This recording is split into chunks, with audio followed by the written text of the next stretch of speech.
Hi, good day. I have entitled this message, I'm directing it to parents. Parents who have kids and who may be willing or want to make kids sometime soon, right? Now, people always ask me, boy, you're married when, any kids? And I really try to divert from that question. Because the more I read, the more I see things, the more I'm knowledgeable of what's going on. And I divert from that because little do people know the great responsibility that parents has, that having a child, that child entrusted to you, and any man could make a child. Once you have a good sperm, once the woman got an egg, you can fertilize. So anyone could go out there and work and make a child. But it takes a real man to grow up a child. Right? And as the Bible says, I was shapen in iniquity, and in sin did my mother conceive me. That's Psalms 51:5. Right? So we were born in sin and shapen in iniquity. Right? And it also says here the wicked are estranged from the womb. They go astray as soon as they be born. Speaking lies. Now this is our carnal, sinful nature from a baby. You can't teach a child how to sin. I tell you, from a little baby, the child just bent on doing wrong. You understand? And it's up to us to help that child, to guide that child into truth.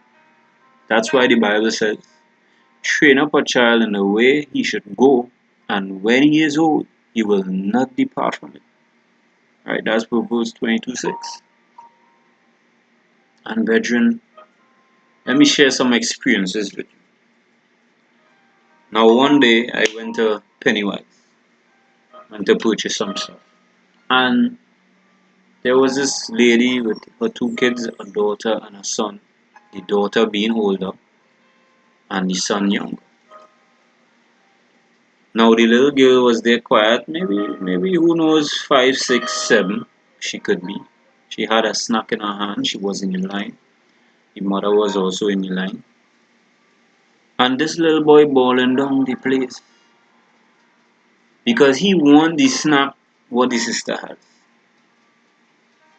So he's bawling down the place for it. The mother then grabs the snack from the girl, give it to the child to try to curb or silence the little boy. And we think by silencing this little boy, by giving him that snack, which doesn't belong to him, will help the situation. But it would not. This situation started from baby. And it was the failure of that mother to remedy that defect, to cut it out. I remember when I was younger and I had a little sister, and my mom, well, parents with who have plenty kids, the youngest, well, not all, but the youngest sometimes get away with the most. So I was in the church, not really converted, but in the church. And I kind of used to let my sister get away with anything too. But brethren, the closer I get to God, I see the importance of training up a child, the importance of discipline, the importance of being strict but yet loving, yet in a loving manner. That's why Jesus says, as many as I love, I rebuke and I chasten them. but be zealous therefore and repent. Right? So this is what happened in the scenario with that mother and her two children. Now, some time back, there was this little girl I was watching as well, and she had a candy, and maybe after that, she probably threw it on the ground, probably not intentional, but nonetheless, I saw what she did. So I said, no, no, no, pick it up. She picked it up, she put it back on the ground. Fell out from her hands or what. I could tell you, I must say pick it up 20 times. Till eventually I went to the little girl and I held her hand. I told her, pick it up. She picks it up. And then I walked with her to the kitchen, to the garbage bin to put it in there. I said, put it in there now. So she tries to put it in and it keeps falling out. So she tries and it keeps falling out. But then when it keeps falling out, I say, hey, no, pick it up again and put it in. Because I'm trying to teach her perseverance and you know. And would you believe, I felt that, I saw that arrogance in that little baby. Because she got so fed up of having to pick it up. No patience. And this little child is not older than 2 years. So, brethren, it starts from small. It starts from small. Right? Now, let me share something else. Now,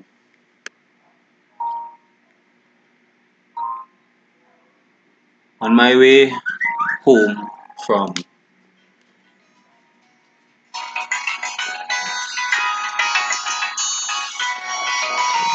on my way home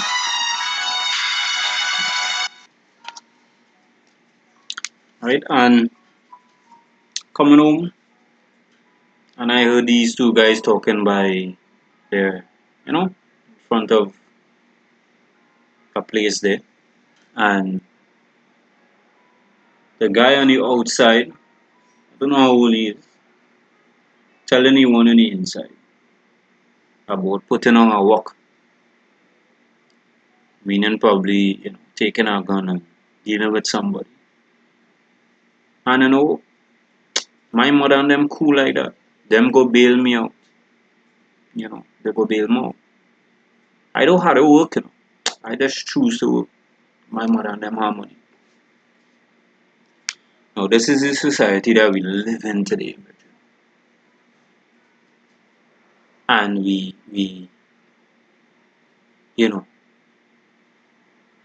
we try to find answers when the answers are right there. The government is trying their best to curb crime, but it's because of disobedience towards law, his 10 commandments, why this world is in a mess today. And guess what? It starts from baby. Whatever you instill in that child, whatever discipline or correction, or your failure to do so, that's how that child is going to become when they get old, and that child is going to be a product of society. So whatever that you fail to do is going to come and haunt you. So all these bandits and all these things and all these all these initiatives to try to solve crime, it's gonna fail. One, because we need last days. Two, because the nation has turned themselves from God. And three, it starts from baby in the home. So you want to solve crime? Send out a video stating that parents should train up the child in the way of the Lord. They should discipline the child. You understand? Discipline the child. Out of love though. Don't get me wrong. There's a wrong and a right way to do things. But because we have become slack, we let children get away with anything. You understand? The child goes to the store. He sees every snack, he wants it. And he doesn't get it, so he starts to cry. And when he starts to cry, you don't want to be embarrassed. So you buy it for him. But you're embarrassing yourself even more when you buy it for him. Because it shows that you're weak. It shows that that child is manipulative and is controlling you. So we let them do what they want. We let them watch anything on TV, be on the phone. Little 2-year-olds and younger know to use touchscreen and thing now. They know that is be on internet. You understand? Children today is outsmarting parents. And the love of many shall wax cold. Disobedience to parents is a sign of the last days. Children are killing parents, disrespecting parents, and being a terror to society. Listen to these inspired words. It says, it's taken from a book named Education.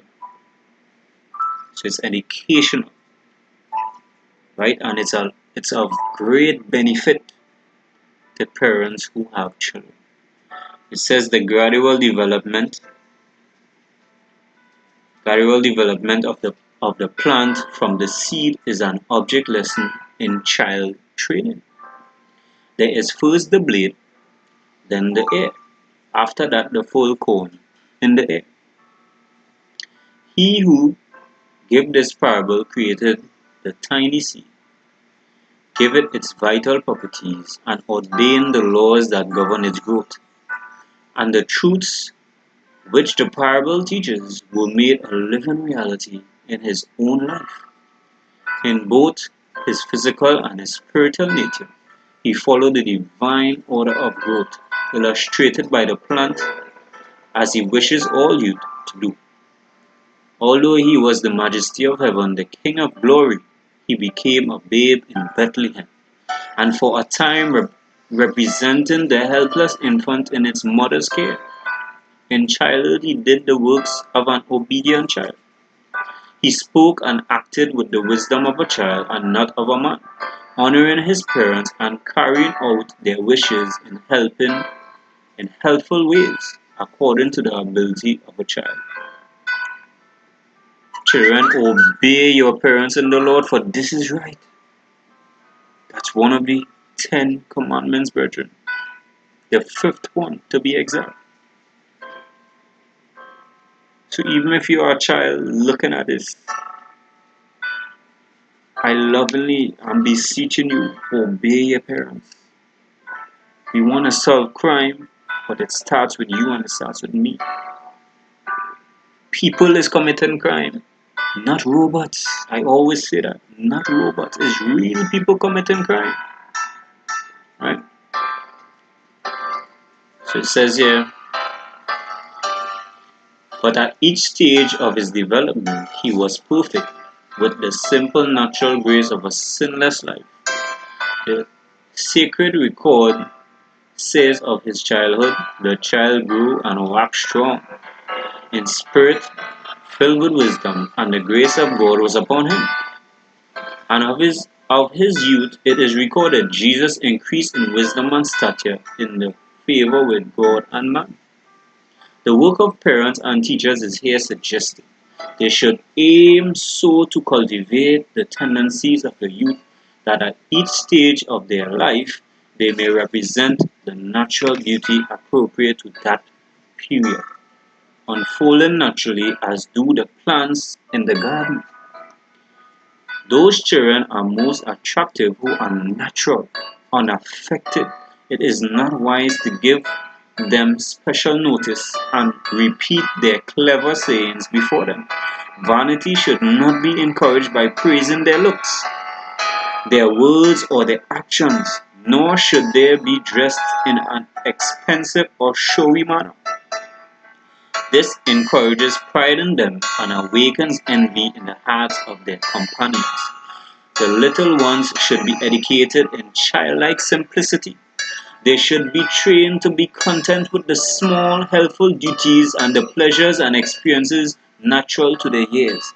Childhood answers to the blade in the parable, and the blade has a beauty peculiarly its own.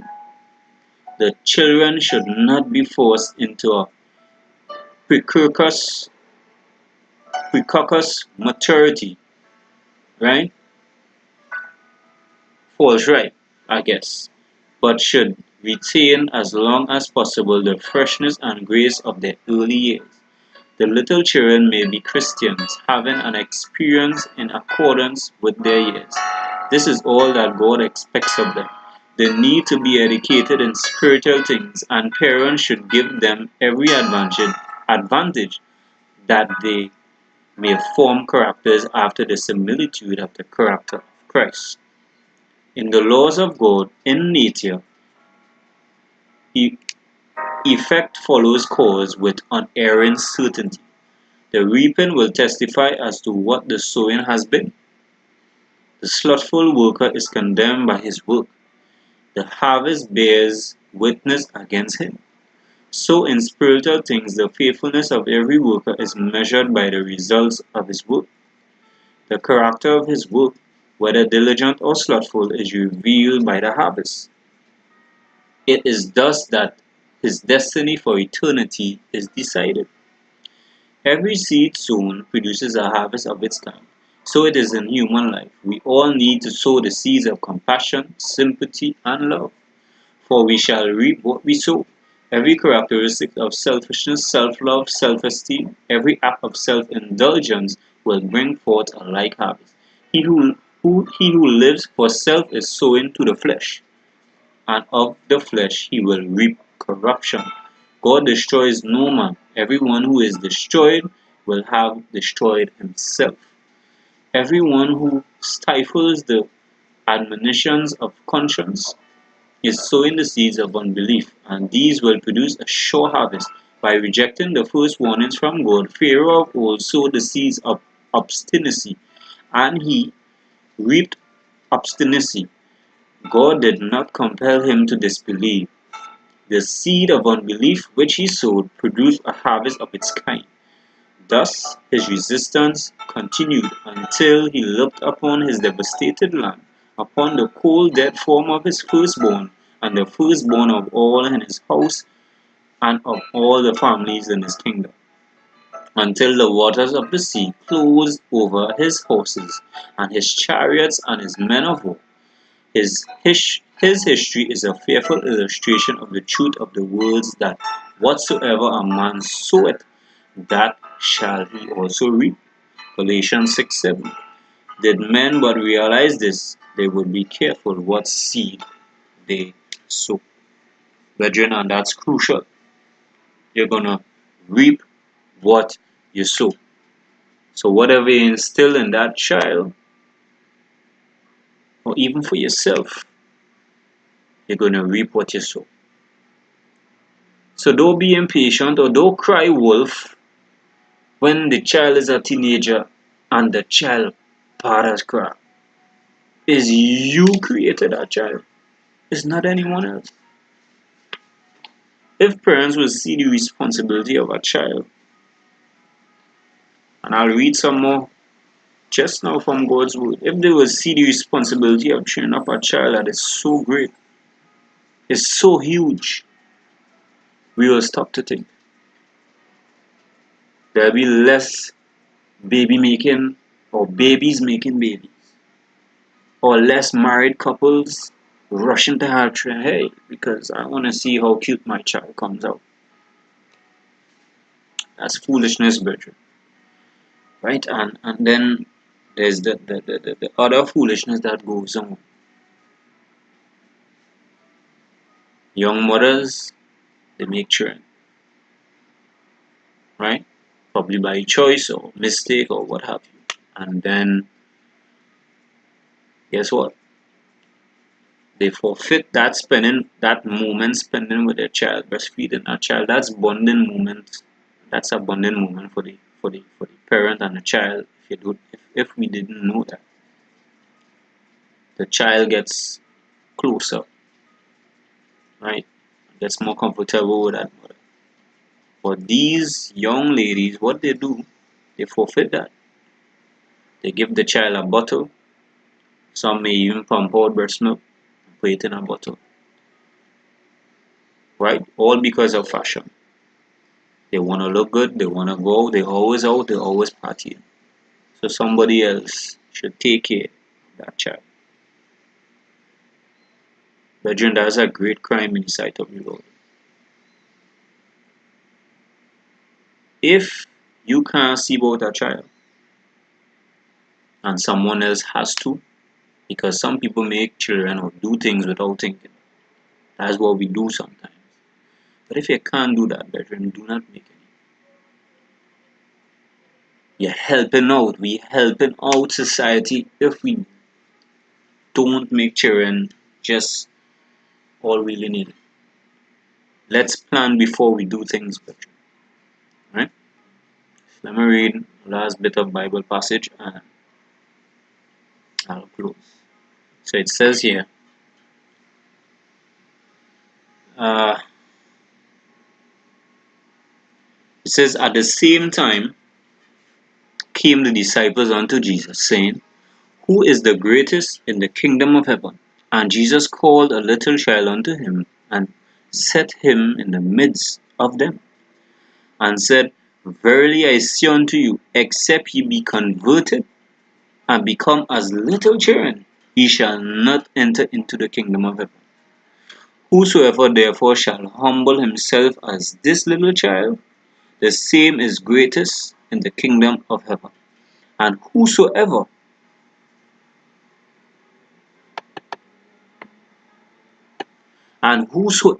shall receive one such little child in my name receiveth me.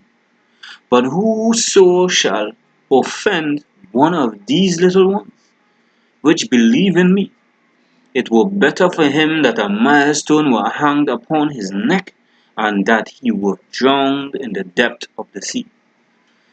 Woe unto the world because of offenses, for it must needs be that offenses come, but woe to that man by whom the offense cometh. Right? So, brethren, I'm speaking to parents. Marriage and making children is a serious thing. God created these things to be so.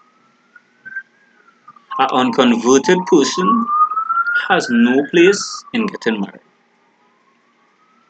For what can you share? What can a carnal mind share? I'm not directing this to anyone, and I'm speaking also to myself, brethren. What can a carnal mind, if we are not striving to become like Christ? What can the flesh bring to the table? Right? We can't do anything, brethren. We need to be converted. Christ has to convert us, brethren. And when we are converted, we strengthen the brethren, as Jesus told Peter. So we'll be able to be better spouses, which means less divorces. Hey, this person have a bad habit, but hey, divorce. But we didn't see it before, right? Our eyes were closed to it. We were blinded, right? We were infatuated. And when we also are converted, we will see the importance of child rearing. We will see that whatever we train our child to be, the child is going to become that. So if the child knows nothing about Christ because of you not knowing anything about Christ, then what? You understand? So, brethren, we need to be converted so that Christ, God's Spirit, could guide us and show us how to go about these things, how to do things the right way, how, how to follow Christ in all our methods. That's why it says here, right? It says here,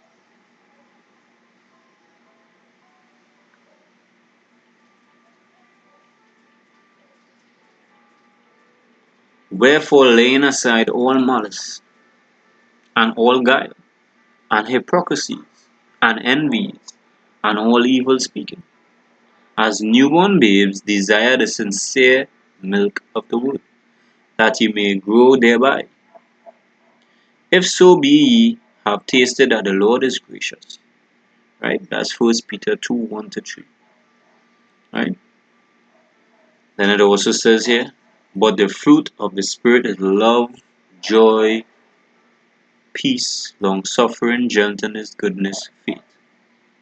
Right? Meekness, temperance, against such there is no law.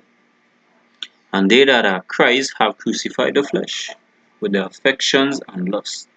If we live in the Spirit, let us also walk in the Spirit.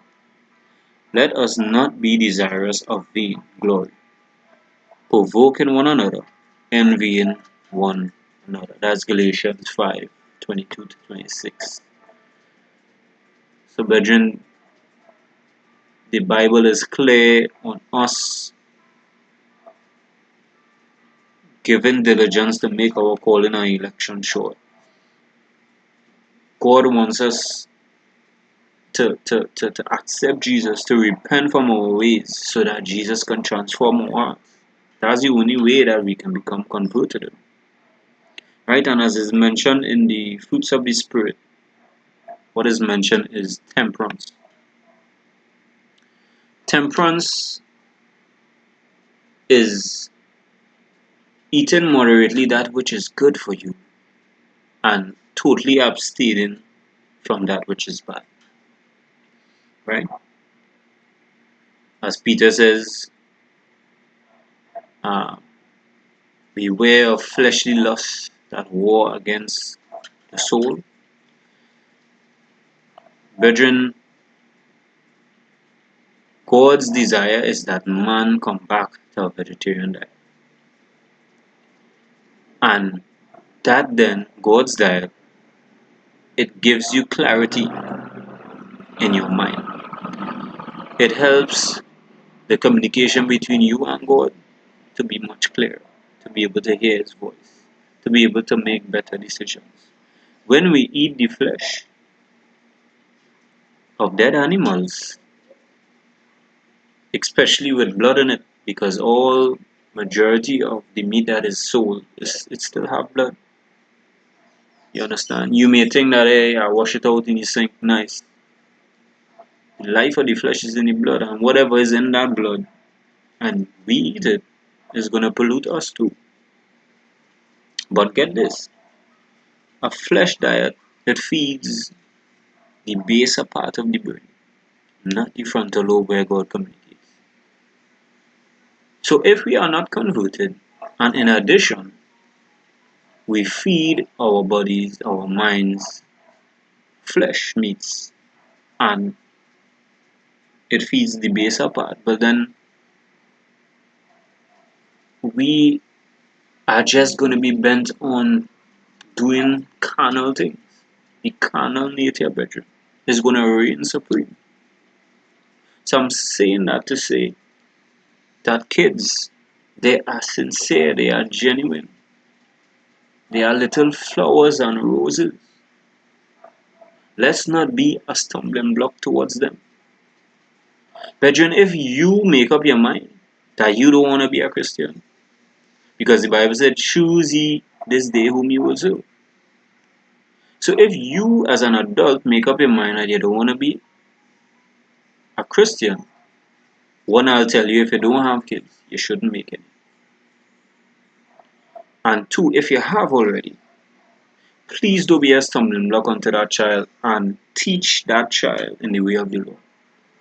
So that that child, when it gets old, it will not depart, or rather, whatever choice or decision that child makes older, when they get older, so be it.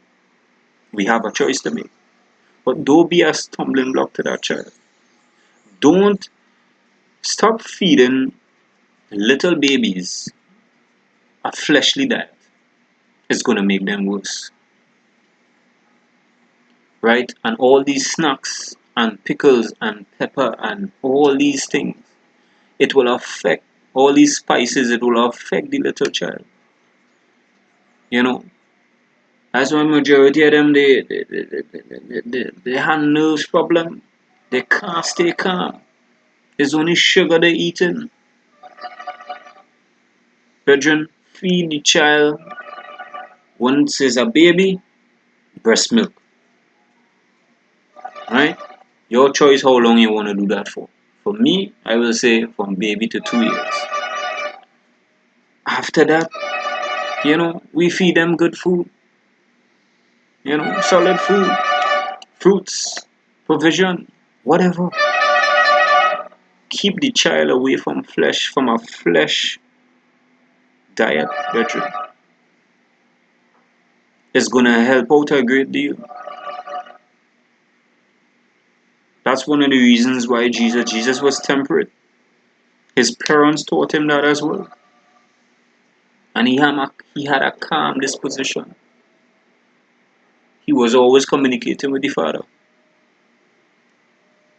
So what you sow is what you're going to reap. If you want your children to be like Christ, train them up in the way of the Lord. Right, so I hope that in some way or the other this would touch you, touch your heart to make a decision. Make a decision. Don't be a stumbling block to kids. It's sad when you see, when you're out and children getting on anyhow, even in church, children unruly and they scream and they get on. It's because of how we train them. For your own good, discipline the child. Be stern, be strict, but do it in love, brethren. Do it in love. Whoever that child, whatever you train that child or you instill in that child, that's what's going to come. So until we meet again, hold strong and allow God's Spirit to guide you. Maranatha.